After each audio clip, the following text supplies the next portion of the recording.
Hoy vivimos en un mundo digital donde tenemos una gran cantidad de elementos que nos permiten comunicarnos, donde los emojis también han reemplazado como gran parte de lo que nos puede permitir escribir y demás.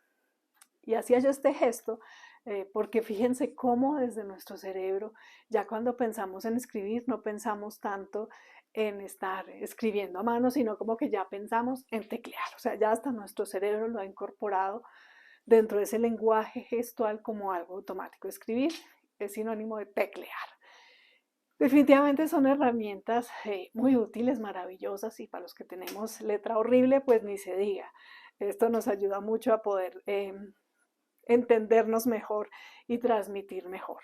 Sin embargo, la posibilidad de escribir a mano tiene una gran cantidad de recursos que ya no son solamente pues, el poder dar un mensaje.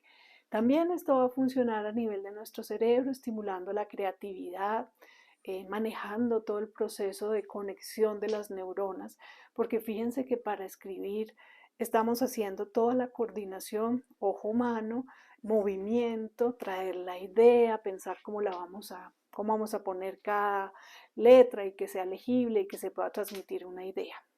Entonces va a generar una cantidad de conexiones a nivel cerebral que estimulan el cerebro y van a favorecer también la memoria.